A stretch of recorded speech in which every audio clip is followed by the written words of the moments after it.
윤석열 대통령이 오후 2시에 탄핵 사건 3차 변론 기일에 직접 출석합니다. 이 헌정사상 처음입니다. 이 앞서 노무현 박근혜 전 대통령은 한 차례도 출석한 바 없습니다. 자, 윤 대통령은 비상계엄 선포의 불가피성과 통치권 차원의 결단이었던 점을 강조할 것으로 보이는데 직접 헌재 재판관들 앞에서 주장을 펼칠 수 있을지는 미지수입니다. 어제 브리핑에서 헌재는 심판정 내에서 윤 대통령이 어떤 상태로 변론할지는 재판부 판단에 따라 진행될 거다 이렇게 이야기를 했습니다. 오늘 윤 대통령 측은 부정선거론을 뒷받침하기 위한 증거를 신청했고요. 국회 측은 비상계엄 당시에 투입된 이 병력의 행적 관련한 증거를 신청을 했습니다. 계엄 유연성에 대한 국회 측의 공세 또 윤 대통령 측의 부정선거론 주장이 맞붙을 예정입니다. 어제 이제 공수처는 밤늦게까지 윤 대통령 강제 구인을 시도했지만 6시간 대치 끝에 불발이 됐는데요. 공수처는 헌재 출석은 방어권에 해당한다라고 하면서 허용을 했습니다. 자, 이제 최근 서부지법 난입 사태로 인해서 헌재도 이제 경비도 한층 강화될 예정인데 윤 대통령 직접 출석하는 게 어떤 뜻이 있다고 보십니까, 교수님은? 네, 형식적으로는 뭐 사상 처음이다 이런 얘기를 많이 하는데 네. 사상 처음이 뭐 한두 번이 아니잖아요. 지금 네. 대통령이 국회 그 군인들을 보낸 것부터 시작해가지고 뭐 계속 사상 처음인데 비정상의 그 과정이 계속 진행되고 있는데 저는 최근에 윤석열 대통령 뭐 지지율이 올라가고 뭐 극렬 지지자들이 뭐 난동까지 부릴 정도로 뭐 자신감이 붙었는지 모르겠지만 할 말은 제가 오늘 해야 되겠다. 윤석열 대통령이 이렇게 하면 안 됩니다. 나라를 자기 마음대로 지금 그 좌지우지 하려고 하는 생각을 갖고 있어요. 자, 공수처 수사는 아직 뭐 근본적으로 부정을 하고 있죠. 네. 나를 잡아서 뭐 입을 강제로 찢어도 나는 뭐 수사에 응하지 않겠다.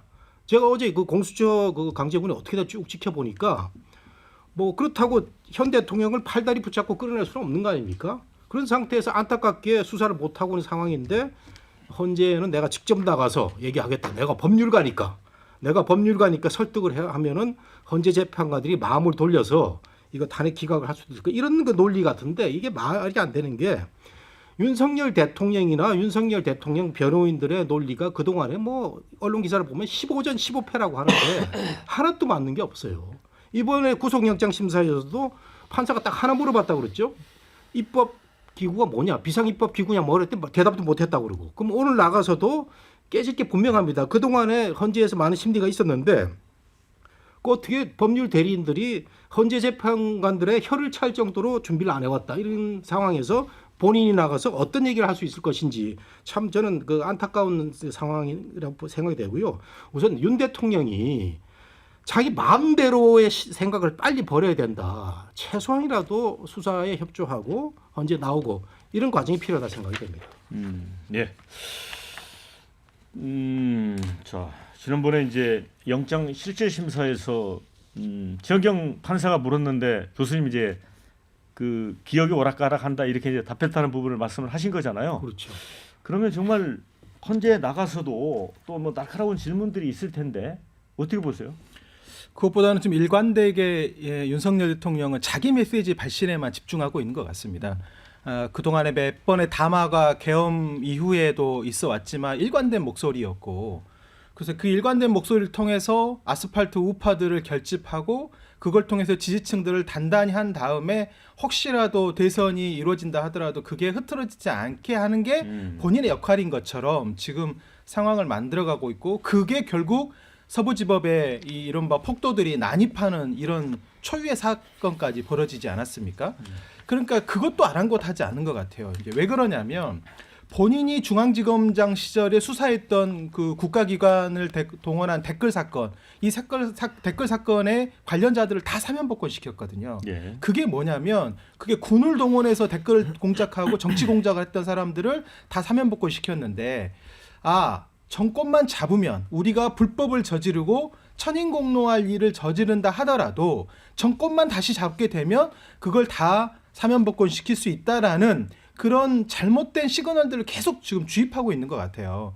그러다 보니 이제 법원까지 난입하는 이 사태가 벌어졌는데 또 저는 윤석열 대통령이 헌법재판소에 출석해서도 그 연장성산에서 뭔가 본인의 메시지를 발신하려고 보여지는 것이고, 그러니까 본인은 어떻게 되든 이 사안을 저는 뚫고 가기 어렵다라고 판단하고 있는 것 같습니다. 그래서 그 이후에 어떤 대선까지 염두에 놓고 윤석열 대통령이 자기 목소리를 내면서 본인이 뭔가 계속 헌신적으로 이 진영을 위해서 노력하는 모습들을 보여주면 혹시나 사면복권이 되지 않을까. 그리고 그 관련자들도 다 거기에 기대서 뭔가 은폐하고 말 맞추기 하는 이런 상황들을 계속 유도하는 게 아닌가 이렇게 생각합니다. 근데 이제 오늘 헌재에서도 이제 부정선거론 관련해서 대통령이 어떤 언급을 할지 모르겠는데 증거가 있다는 식으로 사실 이야기를 했었는데 아직 증거를 안 내놓고 있잖아요. 근데 어제 이제 수원지검 소속의 장모 검사가 이 검찰 내부망에 글을 올렸습니다. 내란과 부정선거 이런 글을 올리면서 이걸 음모론으로만은 치부할 수 없다. 대통령의 기밀정보 접근성을 고려할 때 그래서 수사가 필요하다. 또 이런 주장을 했거든요. 어떻게 보세요? 아니 그러면 현직 그 막강한 현직 대통령이 권한이 있을 때 그걸 하지. 지금 감옥에 있는 대통령이 이 부정선거의 증거를 어떻게 내놓겠습니까? 그러니까 정말 없는 거를 있다고 이야기하고 그리고 증거는 내놓지 못하니까 뭐 흔히 하는 말로 그냥 망상이죠. 그러니까 이게 유튜브 알고리즘에 빠진 거예요. 그러니까 유튜브 바보가 돼가지고 대통령부터 해서. 근데 이제 이 대통령이 그럼 언제부터 부정선거에 대한 이야기가 있었느냐? 이준석 대표의 말에 의하면 그때 당시 4월달 총선 그러니까 지금부터 5년 전 그 총선 때부터 부정선거가 있었다고 생각했다는 거 아니겠습니까? 그러니까 꽤 역사가 된 것 같아요. 그러니까 이게 그냥 요 근래에 생긴 그러니까 지난 1년 전 국회의원 선거가 부정선거라고 생각하는 게 아니라 본인이 했던 선거도 큰 폭으로 이겨야 되는데 못 이겼다고 생각한 0.7%니까. 그리고 이제 예를 들면 결정적으로는 이제 1년 전에 있었던 국회의원 선거에서 그 민주당이 이제 190석 가까이 그 야당이 가져간 이 문제에 대해서 이제 그렇게 생각하는 것 같아요. 네, 그래서 예. 헌재에서 이 문제를 자꾸 제기하는 게 이제 변호인들하고 뭐 전략을 짤 거 아니에요. 이게 잘 짠 전략인가 싶어서. 저는 뭐 본인들의 세계에서는 잘 짠 전략이죠. 가장 핵심. 그러니까 이 계엄을 할 수밖에 없는 이유를 생각해 보면 딱 하나의 명백한 뭔가 국민들에게 어쨌든 동감을 얻을 수 있는 것은 이 부정선거라는 걸 통해서 부정선거의 어떤 증거를 내놓고 국민들이 동의하면 정당성을 획득할 수 있는 여지가 있으니까 그렇게 집중하는 것 같은데 현실에서는 뭐 선관위도 그렇고 그 어떤 지금까지의 재판에서 부정선거가 있었다는 증거가 없지 않습니까? 그러니까 이거는 뭐 이길 수 없고 없는 건데 자기들 정신 승리를 위한 도돌이표를 하는 거고요. 그런 가운데 이제 대통령이 핵심범이죠. 근데 이렇게 외치고 주장하고 담화를 내놓으니까 지지율이 오르잖아요. 네. 그 지지율이 오른 거에 대해서 다시 도취돼서 도돌이표인데 이게 어느 날 허망한 한상이라는 거는 투표해봐야 알죠. 자, 근데 이제 어제 공수처가 이제 6시간 동안 신라면만 버리고 이제 강제 구인은 실패를 했는데 이걸 두고 이제 국민의힘 내부에서는 대통령 망신주기 아니냐, 무슨 정치적 의도가 있지 않느냐라고 주장을 하긴 하던데 그 사실은 이제 실효성은 없잖아요. 본인을 강제 구인해 가더라도 공수처에 가서 또 지난번처럼 그 증언을 안 하면 발언을 안 하면 묵비권 행사를 하면 근데 왜 이렇게 자꾸 하는 걸까요? 근데 이제 묵비권을 행사하는 것은 피의자의 방어권의 일종인 건 맞는데요. 근데 지금 임의 수사가 안 돼서 강제 수사에 돌입하지 않았습니까? 근데 강제 수사라는 건 신병을 확보해 놓고 조사를 하겠다는 거거든요. 근데 지금 강제 수사가 들어갔는데도 지금 구치소에서 안 나오면서 버티는 거예요. 그러니까 이럴 때는 사실은 원래대로 하자면 구인장을 발부받아서 묵비권을 행사하더라도 조사실에 갖다 놓는 게 맞습니다. 근데 이제 뭐 인권 얘기 나오고 여러 가지 나오니까 뭐 사실을 드러내고 나오기가 어렵다 보니까 아마 공수처 관계자들이 가서 좀 끝까지 설득을 좀 했던 것 같아요. 근데 어제 이제 잘 설득이 안 됐던 것 같고, 그럼에도 불구하고 공수처는 이제 수사기간이 지금 10일 정도 돼 있고 나머지 또 열흘은 검찰로 보내야 되기 때문에 지금 그 기간 동안에 아마 끝까지 이 강제 수사의 취지에 맞게 수사하려고 할 것이고, 결국 여기서 드러난 것은 공수처가 강제 수사하는 게 잘못입니까? 임의 수사에 안 응했으니까 강제 수사가 들어간 것이고, 임의 수사든 강제 수사든 그냥 수사 절차에 응하지 않는 윤석열 대통령의 법무시, 적법 절차를 짓밟는 그 행태가 잘못된 것이다라는 생각이 들어서, 아무리 묵비권을 행사하고 본인의 방어권은 존중합니다마는 윤석열 피의자의 내란죄를 입증하는 데에는 증거가 차고도 넘친다. 그래서 저는 뭐 본인이 방어권 행사한다 해서 이 대세의 지장은 전혀 없다, 저 그래 봅니다. 그러니까 묵비권이라는 걸 행사한다고 해서 그게 본인을 방어하는데 꼭 도움이 된다고만 볼 수 없잖아요. 근데 그게 또 예. 그 먹힐 때가 있는 게 조국을 보면 압니다. 감옥에 가 있는 조국. 예.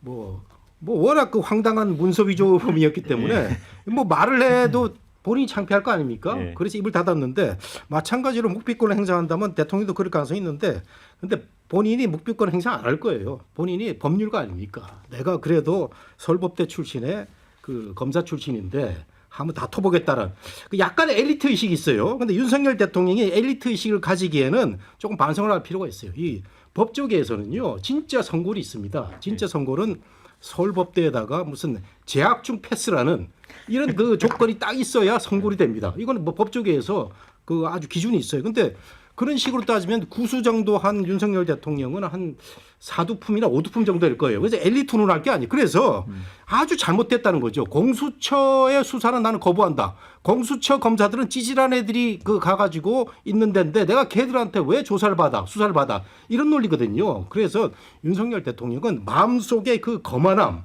아집을 내려놓고 정확하게 국민들의 마음이 어떤지, 지금 뭐 저 본인을 위해서 서부지법을 때려 부수는 사람들이 그 국민들의 마음이 아닙니다. 이거는 지금 일시적인 광란이고요. 국민들이 잘 지켜보고 있으니까 대통령이 헌재에서라도 좀 차분하고 반성하는 모습을 보이면 윤석열 그 또 인정할 수 있는 부분이 있다고 봅니다. 네.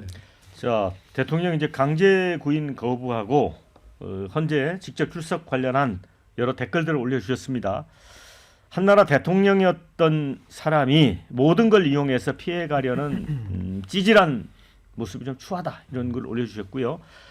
헌법재판소는 출석하고 공수처는 안 간다. 헌재 끝나면 수갑 포승줄 채워서 데리고 가세요, 이런 글도 올려주셨습니다. 자, 최포의 자잘한 지지자들을 위로하려고 오늘 헌재 출석하는 거 아닌가 싶다, 이런 의견이 있고요. 자, 윤통이 직접 심판대에 증언하면 또 결집할 것 같다, 이런 의견도 있고요. 자, 국가와 국민을 위한 거라면 다소 억울한 게 있더라도 대의를 위해 행동해야 하는데 오로지 대통령 자신의 안위만 생각하는 전형적인 소인배다, 이런 의견도 있습니다. 그러나 저러나 오늘 서부지법 같은 소요는 이뤄지지 않을지 걱정이다. 헌재를 두고 하는 것 같은데 아마 방호를 뭐 굉장히 강화한다고 했으니까 뭐 적절한 조치를 취할 거라고 봅니다.